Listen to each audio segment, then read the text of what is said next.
नमस्कार विद्यार्थियों, आज मैं आपके साथ में हूँ लकार अर्थात तीसरा टॉपिक लिया है हमने संधि के बाद में। देखिएगा वर्णमाला और वर्णमाला के बाद उच्चारण स्थान और उसके बाद लकार चौथा टॉपिक है वैसे।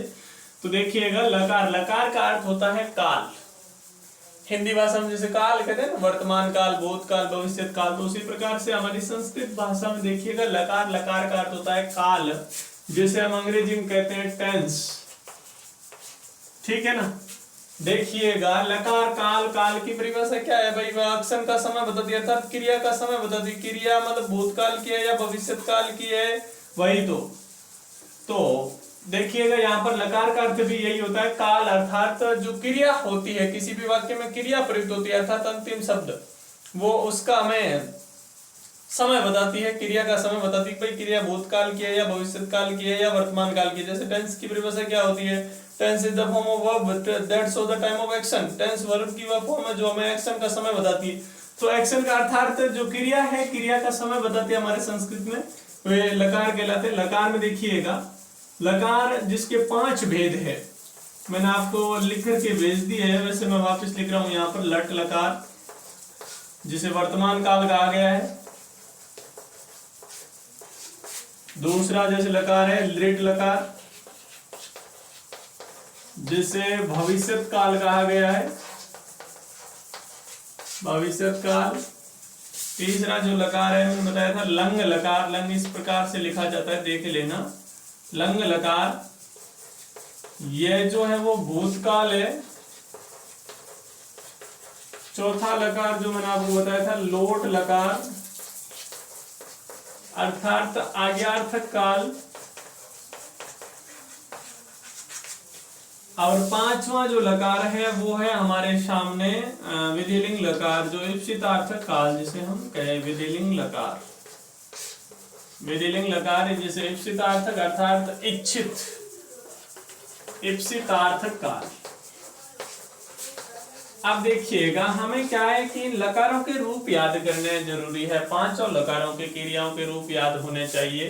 तो देखिएगा सबसे पहले हम लट लकार के रूप पढ़ेंगे। लट लकार, लट लकार के रूप देखिएगा हम आज पढ़ते हैं पठ धातु लट लकार के रूप।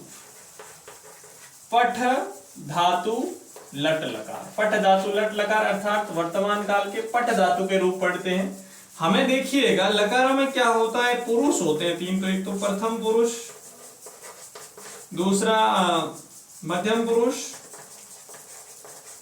और तीसरा जो होता है वो होता है उत्तम पुरुष।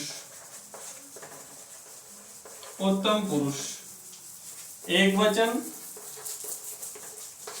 द्विवचन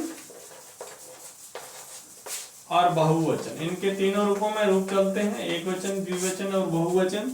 देखिएगा पठ धातु के रूप पढ़ रहे हैं हम, तो पठ धातु के रूप होते हैं पठति, पठतः, पठन्ति।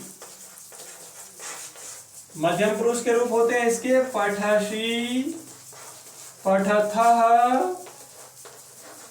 और पठथ। उत्तम पुरुष के रूप होते हैं पठामि, पठावः, पठामः।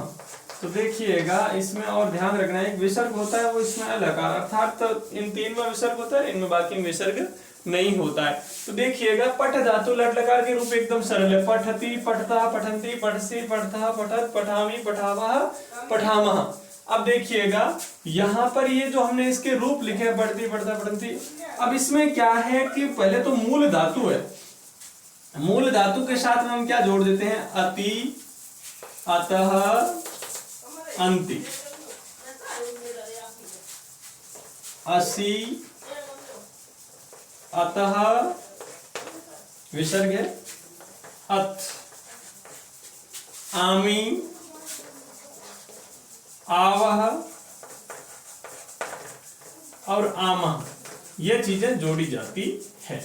तो देखिएगा भाई अति, अतः, अंति, असि, अतः, अतः, आमी, आवह, आम, जो मूल धातु है धातु के साथ में जोड़ दो। जैसे पठ के साथ में अति जोड़ा पठति बन गया, और पठ के साथ में अतः जोड़ा पठता बन गया, पठ के साथ में अंति जोड़ा पठन्ति बन गया, पठ के साथ में असी जोड़ा पठसी बन गया, पठ के साथ में अथा जोड़ा पठथा बन गया, पठ के साथ में अथा जोड़ा।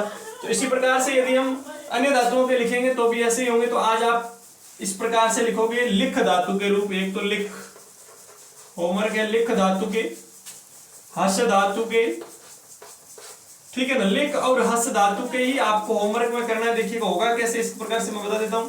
मूलतः यहाँ पर देखिएगा अति, अतः, अंति, इसमें जोड़ना है, अति जोड़ना है किसमें, तो प्रथम पुरुष के एक वचन में अति जोड़ना है आपको। तो जैसे लिख है, लिख के साथ में आपको अति जोड़ना है, लिख में खालन था, अति जोड़ दी, लिखती बन गया। तो लिखती, लिखता, लिखंती, लिखसी, लिखत, लिखत, लिखामी, लिखावा, लिखामा। इस प्रकार से आपको इनके रूप याद भी करने और अति, अतः, अंति, असी, अतः, अतः, आमी, आवा, आम करके लिखने भी है। और यही जो मैंने यहाँ पर लिखवाए हैं वो आपको होमवर्क करना होगा, यही आप लिख लेना, ठीक है ना। धन्यवाद।